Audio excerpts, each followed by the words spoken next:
Hello friends, I'm Professor Urmila Zavre from Zavre's Professional Academy, and today at the request of the students I wanted to discuss with you a small little topic जिसमें बहुत सारे students का confusion होता है कि does silence, that is mere silence, amount to fraud? Okay तो बहुत बच्चे इसमें कंफ्यूज हो जाते हैं, कहते हैं कि साइलेंस फ्रॉड को अमाउंट होता है नहीं होता है, हम ज़रा कंफ्यूज हो रहे हैं. तो अगर आप हमें स्टेटमेंट देखते हैं, does mere silence amount to fraud. तो मियर साइलेंस का यहाँ मतलब कैसे होता है, you did not ask so I did not tell. Correct. So mere silence, does it amount to fraud? No, it does not amount to fraud. वैसे भी section 17 of the Indian contract act 1872 हमको ये भी बताता है that fraud का मतलब क्या है. Fraud includes the active concealment of fact. Correct. What does it say? Either it includes active concealment of fact या the false representation of fact made deliberately. तो ये जो दो sentences है ना, they are telling that fraud is done intentionally with a specific purpose to cheat the other person and induce him to enter into contract. तो यहाँ पे mere silence does not have the essence of fraud, because mere silence means because he did not ask so I remained silent. So mere silence will not amount to a fraud. ये वही बात हुई ना, आपने पूछा नहीं इसलिए मैंने बताया नहीं. और हमने ये भी देखा है सेल ऑफ गुड्स एक्ट 1930 में the seller need not point out the unflattering truth about his goods unless the buyer asks. तो अगर बायर पूछेगा नहीं तो सेलर खुद ब खुद अपने आप, why will he point out the defects in his goods? So he will remain silent. So that is mere silence. So can that mere silence amount to fraud? तो contract act कहता है बिल्कुल नहीं, mere silence will not amount to fraud. तो कहाँ पे silence will amount to fraud? तो silence will amount to fraud where पहला तो silence is equivalent to speech, and secondly where it is the duty of the person remaining silent to speak. तो फिर एक question आता है कहाँ पे है ड्यूटी टू स्पीक. तो it is the duty of the person remaining silent to speak when it is a contract of iure me fide. तो contract of uberrimae FIDE का मतलब क्या है? It means contract of utmost good faith and confidence. कहाँ पे रहता है ऐसा contract of uberrimae FIDE? जहाँ पे है fiduciary relations between the parties. Fiduciary relations का मतलब क्या है? ये हमने देखा था, under undue influence. Fiduciary relations का मतलब है relations of trust, relations of confidence between the parties. जैसे होता है डॉक्टर और पेशेंट के बीच में, जैसे होता है सॉलिसिटर और क्लाइंट के बीच में. करेक्ट. जैसे होता है पेरेंट और चाइल्ड के बीच में.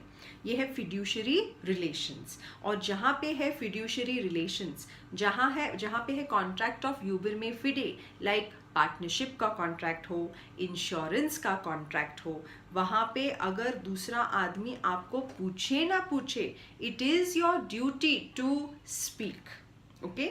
तो अगर there is a seller who is selling horses in an auction sale, ऐसा एक केस भी हुआ था. In an auction sale he is selling horses. तो उसमें से एक जो हॉर्स है he is of unsound mind. Okay. तो थोड़ा सा विशियस नेचर का हॉर्स है. अभी सेलर ये जो डिफेक्ट है उसके हॉर्स में, वो खुद ब खुद सेलर सबको अनाउंस नहीं करेगा. It is the duty of the buyer to examine the horse. It is the duty of the buyer to ask questions to the seller and make sure that the horse which the buyer is buying is absolutely good, healthy.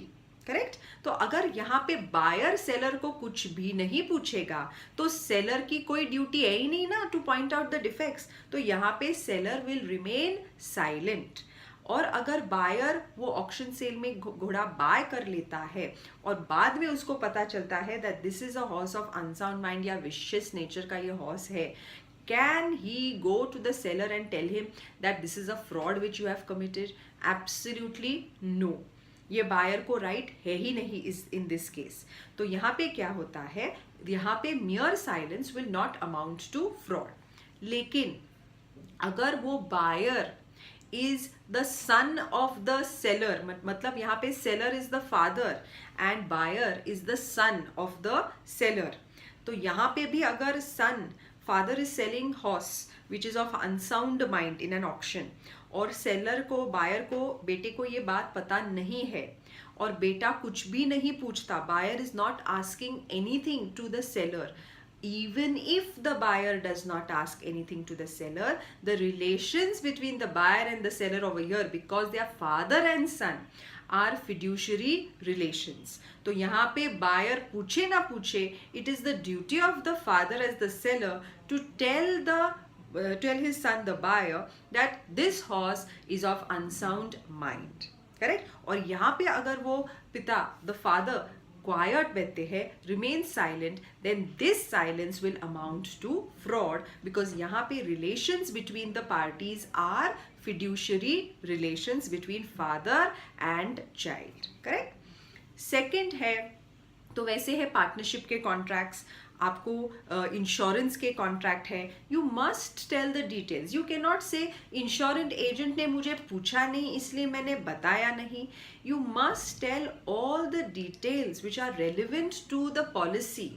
For the purpose of the policy आपको insurance agent को बतानी है. Similarly insurance agent has to tell you all the details regarding the policy. He can not say you did not ask so I did not tell. ऐसे यहाँ पे नहीं चलता, because these are contracts of uberrimae fidei, trust and confidence. Correct? और second हमने देखा silence will amount to fraud where his silence, a person silence is equivalent to speech, मतलब it is as good as speaking. तो अगर यहाँ पे एक आदमी ए बी को कहता है कि see I want to make a contract with you, अगर कुछ प्रॉब्लम है गुड्स में या कुछ किसी में भी, अगर कुछ प्रॉब्लम है मुझे अब भी बता दो. इफ यू रिमेन साइलेंट, तो मैं इसका क्या मीनिंग ले लूंगा, that everything is fine, that it's everything is perfect. Okay, कुछ भी गड़बड़ नहीं है. तो क्या वो कह रहा है, अगर कुछ प्रॉब्लम है, अगर कुछ गड़बड़ है तो मुझे अब भी बता दो. If you remain silent I will believe that everything is fine and I will definitely make the contract with you. और यहाँ पे अगर आपको पता है कुछ गड़बड़ है और आप चुप बैठते हो, आपका silence is as good as telling the other person that everything is perfect, कुछ भी गड़बड़ नहीं है, and believing that he will make a contract. लेकिन यहाँ पे you knew that something is wrong, फिर भी आपकी यहाँ पे your silence is equivalent to speech. तो will this amount to fraud?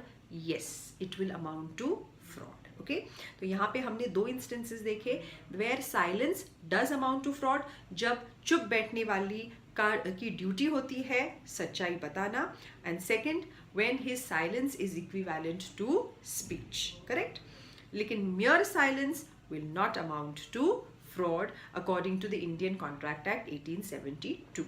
और फिर अगर ये केस है इंड्यूस्ड बाय फ्रॉड का, तो आपको पता है इसके कॉन्सिक्वेंसेस क्या होते हैं. First of all it will be a voidable contract, voidable at the option of the aggrieved party. तो अगर अग्रीव्ड पार्टी चाहे तो ये कॉन्ट्रैक्ट कैंसिल कर सकती है एंड कैन क्लेम डैमेजेस. लेकिन अगर अग्रीव्ड पार्टी ने कॉन्ट्रैक्ट अवॉइड नहीं किया, कैंसिल नहीं किया, then what will happen, it will continue as a valid contract. Correct? So I hope you have understood एक ये छोटा सा कॉन्सेप्ट. अगर आपको ऐसे कोई भी कॉन्सेप्ट्स कॉन्ट्रैक्ट एक्ट के हो या पार्टनरशिप के हो या सेल ऑफ गुड्स के हो, LLP के हो या कंपनीज लॉ 2013 के, कोई भी ऐसे related to CA foundation exam, कोई भी आपके छोटे छोटे ऐसे डाउट्स हो, कॉन्सेप्ट आपको कॉन्सेप्ट क्लैरिटी की ज़रूरत है, तो please let me know, please contact me and please let me know on the YouTube channel of mine, and I will definitely make a new video for that. So thank you very, very much. Thank you for your support and thank you for watching. Thank you and all the best.